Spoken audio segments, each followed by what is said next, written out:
ایک تو ہمیں یہ بات پتہ ہونی چاہیے کہ ذی الحجہ کا مہینہ اسلامی مہینوں میں اور قمری سال کے اندر آخری مہینہ ہے۔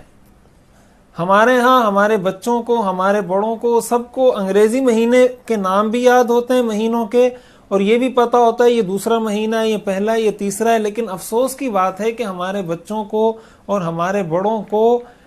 اسلامی مہینوں کے نام تک یاد نہیں ہوتے۔ ان کو پتہ نہیں ہوتا کہ کون سا اسلامی مہینہ پہلا مہینہ ہے، کون سا اسلامی مہینہ دوسرا مہینہ ہے، کون سا اسلامی مہینہ تیسرا مہینہ ہے۔ اس چیز سے بالکل علم اس چیز کا نہیں ہوتا، بالکل لا تعلقی کا ایک طرح سے اظہار ہوتا ہے۔ یہ بہت افسوس کی بات ہے اور توجہ کی بات ہے ہمارے مسلمان بھائیوں کو۔ ہمیں اس طرف توجہ کرنی چاہیے کہ ہم اپنے مذہب سے کسی طرح جڑیں، اپنے مذہب سے کسی طرح وابستگی رکھیں، اپنے مذہب سے کسی طرح قریب آئیں۔ یہ ذی الحجہ کا مہینہ اور عشر ذی الحجہ یہ ان دنوں میں سے ہیں جن دنوں کے اندر قرآن کریم کی یہ آیت الیوم اکملت لکم دینکم واتممت علیکم نعمتی ورضیت لکم الاسلام دینا،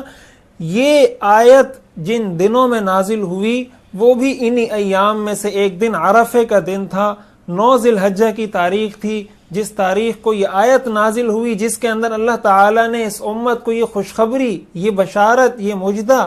اور یہ خوشخبری سنائی کہ میں نے تمہارے لیے تمہارے دین کو مکمل کر دیا ہے، میں نے تمہارے لیے تمہارے دین کو تمام کر دیا ہے۔ اب اس دین کے اندر تمہاری زندگی کے تمام پہلوؤں کا بھرپور احاطہ کیا جا چکا ہے۔ جس پہلو سے، جس شعبے میں، جس کام میں آپ کو رہنمائی درکار ہوگی، آپ بہت آسانی کے ساتھ شریعت کے اندر اس کی رہنمائی حاصل کر سکتے ہیں، اور شریعت آپ کی پوری رہنمائی اس کام کے اندر کرے گی۔ یہ وہ چیز ہے، یہ کتنی اہم بات ہے۔ ایک مرتبہ ایک یہودی عالم نے حضرت عمر رضی اللہ تعالی عنہ سے فرمایا کہ یہ ایک ایسی آیت ہے کہ اگر یہ ہمارے اوپر نازل ہوتی تو ہم اس دن کو عید کا دن بنا لیتے ہیں۔ حضرت عمر نے فرمایا یہ ہمارے نزدیک مقدس دن ہے، جمعے کا دن، عرفے کا دن، اس کی بہت بڑی فضیلت ہے۔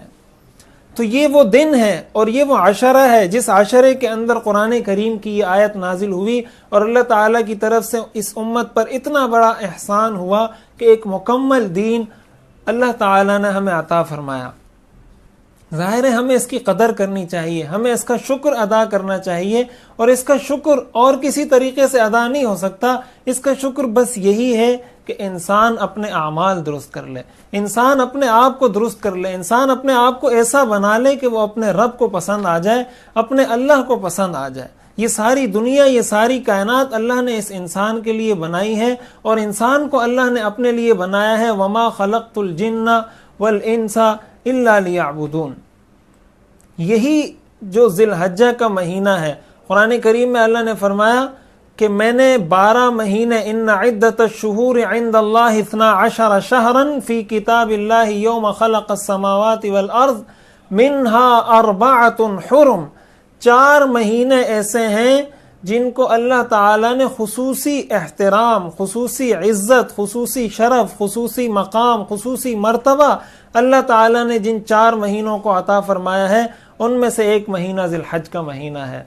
اور علماء کرام نے بڑی عجیب بات لکھی ہے کہ یہ ایک ایسا مبارک مہینہ، اور خصوصاً یہ ابتدائی 10 ایام، 10 دن اور 10 راتیں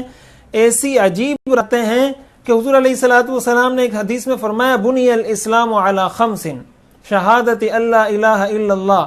وان محمد الرسول اللہ واقام الصلاۃ وایتاء الزکاۃ والحج وصوم رمضان۔ یہ 5 اسلام کے بنیادی ستون ہیں۔ آپ نے 12 علماء سے یہ سن رکھا ہوگا، اور یہ وہ مبارک 10 دن ہیں کہ یہ سال کے ایسے خاص دن ہیں کہ جن کے اندر اسلام کے یہ 5 ارکان ایک ساتھ ادا کیے جا سکتے ہیں۔ یعنی آپ اس عشرے کے اندر کلمہ بھی پڑھ سکتے ہیں، آپ اس میں نماز بھی پڑھ سکتے ہیں، آپ اس کے اندر روزہ بھی رکھ سکتے ہیں، اور ایک ایسی عبادت، حج کی عبادت جو اسلام کا ایک بہت بڑا رکن ہے، وہ اس مہینے کے علاوہ اور ان 10 دنوں کے علاوہ آپ کسی اور دن میں نہیں کر سکتے، کسی اور مہینے میں نہیں کر سکتے۔ تو گویا اس مہینے کو اللہ تعالیٰ نے یہ بھی، اور خصوصاً ان 10 دنوں کو یہ بھی فضیلت عطا فرمائی کہ اسلام کے 5 بنیادی ارکان، 5 بنیادی ستون پر آپ ان 10 دنوں